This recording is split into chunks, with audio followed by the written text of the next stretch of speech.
लेकिन भजन करने वाला, पूजा करने वाला शरीर तब प्राप्त होता है जब उसका मां के गर्भ से जन्म लेने के बाद एक जन्म और हो जाता है। जब तक ये मानव शरीर द्विज नहीं बन जाता, द्विज का अर्थ होता द्वि मानी दो, जय मानी जन्म लेने वाला।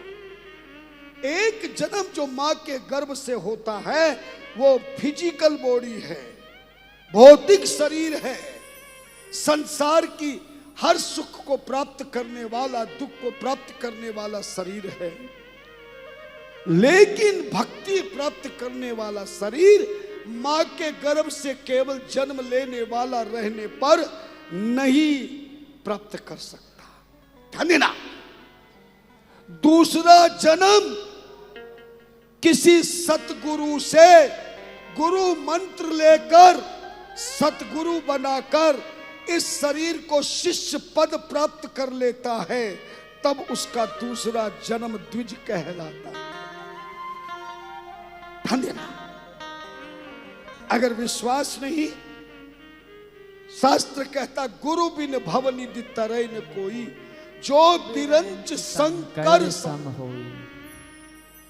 सूची महाराज कहते हैं, ऋषियों, संसार के लोग कितने बड़े आयुष्मान, बलवान, धनवान, बुद्धिमान, ज्ञानवान, यशस्वान, कीर्तिवान बन जाए, पर गुरु बिन भव निधि तरय न कोई। जब तक इस मनुष्य शरीर से किसी विद्वान से, ज्ञानवान से जब तक नाम दान नहीं लिया जाता, गुरु दीक्षा नहीं ली जाती, सतगुरु नहीं बनाया जाता, तब तक ये मानव शरीर धर्म कर्म करने लायक नहीं होता। ध्यान देना, अगर आपको विश्वास नहीं तो आप जितने यहां बैठे हैं, आपने रावण का नाम सुना है? जोर से बोलो। जी जी सुना है? अगर रावण का नाम सुना है तो जो मैं पूछूं जरा जोर से बताना। रावण को जैसा शरीर मिला था, भारत के इतिहास में नहीं विश्व के इतिहास में ऐसा शरीर किसी दूसरे को मिला क्या? जोर से बोलो। नहीं। रावण को जितनी सुंदर पत्नी मिली थी मंदोदरी, ऐसी पत्नी रावण को मिली, विश्व में किसी दूसरे को मिली क्या? जोर से बोलो। नहीं। जितना धन रावण को मिला, इतना धन किसी और को मिला क्या? नहीं। जितनी विद्या रावण के पास थी, इतनी विद्या आज तक विश्व के इतिहास में कोई विद्वान बना क्या? नहीं। और जरा जोर से बताना, रावण ने भगवान शिव की जितनी तपस्या करी, विश्व के इतिहास में शिव का तपस्या करने वाला कोई दूसरा भक्त हुआ क्या? नहीं। और जरा अंतिम में बताना, रावण ने शिव के दर्शन किए कि नहीं किए? जोर से बोलो। किए। रावण ने राम जी के दर्शन किए कि नहीं किए? किए। रावण ने पार्वती के दर्शन किए कि नहीं किए? किए। रावण ने हनुमान के दर्शन किए कि नहीं किए? किए। जिस रावण ने सबसे बड़ी आयु प्राप्त की, रावण ने सबसे बड़ा बल प्राप्त किया, सबसे बड़ा धन प्राप्त किया, सबसे बड़ी विद्या प्राप्त की, सबसे बड़ा परिवार प्राप्त किया, रावण ने सबसे बड़ी शिव की तपस्या पूजा करी, रावण ने राम के दर्शन किए, शिव के दर्शन किए, पार्वती के दर्शन किए, हनुमान के दर्शन किए, पर सच बताना, इतना कुछ करने के बाद भी आज कोई अपने बच्चे का नाम रावण रख सकता है क्या? जोर से बोलो। नहीं। कोई पत्नी अपने पति को रावण कह सकती है क्या? नहीं। है? जिस रावण ने इतना कुछ किया, फिर भी आज दशहरे के दिन उस लंकापति रावण का हम पुतला फूंकते हैं। रावण का नाम गाली के रूप में पड़ गया है। बस ध्यान देना, उस रावण ने सब कुछ प्राप्त किया, पर जिंदगी में उस रावण ने किसी को सतगुरु नहीं बनाया।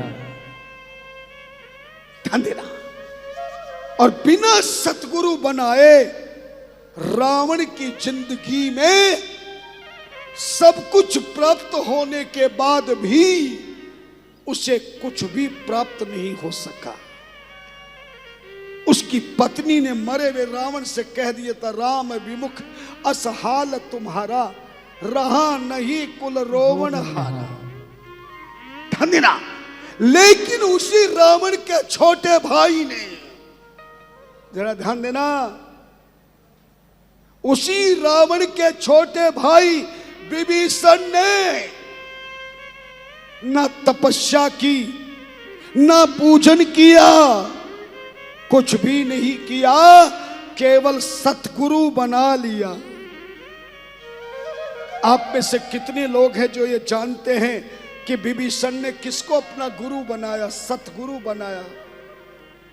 बोलो ना, पता नहीं होगा आपको तो। लिखा है तुलसीदास जी ने, तुमरो मंत्र विभीषण माना, लंकेश्वर भये सब जग जाना, लंकेश्वर भये सब जग जाना, लंकेश्वर भये सब जग जाना। समझ में बात आ गई होगी। विभीषण ने कुछ नहीं किया, केवल हनुमान जी को अपना सतगुरु बना लिया।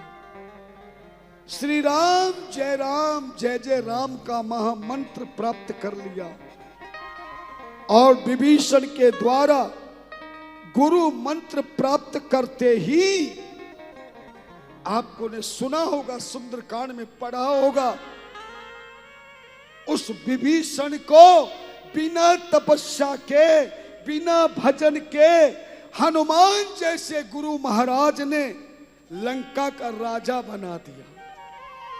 लिखा तुलसी जी ने रामचरितमानस के सुंदरकांड में सुंदर दोहा, जो संपत्ति शिव रावण ही, जो संपत्ति शिव रावण ही, दीन दिए 10 सोई संपदा विभीषण ही, सकुच दीन रघुनाथ, सकुच दीन रघुनाथ। ध्यान देना, उसी विभीषण के विषय में गोसाई जी ने लिखा, जो संपत्ति शिव रावण ही दीन दिए 10 मात। जिस लंका को प्राप्त करने के लिए रावण ने 10 सर चढ़ाए, तब उस रावण को महाराज लंका का राज्य मिला, मगर सोई संपदा विभीषण ही। भगवान श्री राम ने उसी लंका के राज गद्दी को केवल बिना कुछ किए विभीषण को तिलक कर दिया। अस कही राम तिलक ते सारा, सुमन वृष्टि ते भयउ अपारा। याद रखना, क्योंकि विभीषण ने हनुमान जी को अपना सतगुरु बनाया, और गुरु के बनाने पर ही जीवन में आनंद की प्राप्ति हो जाती है।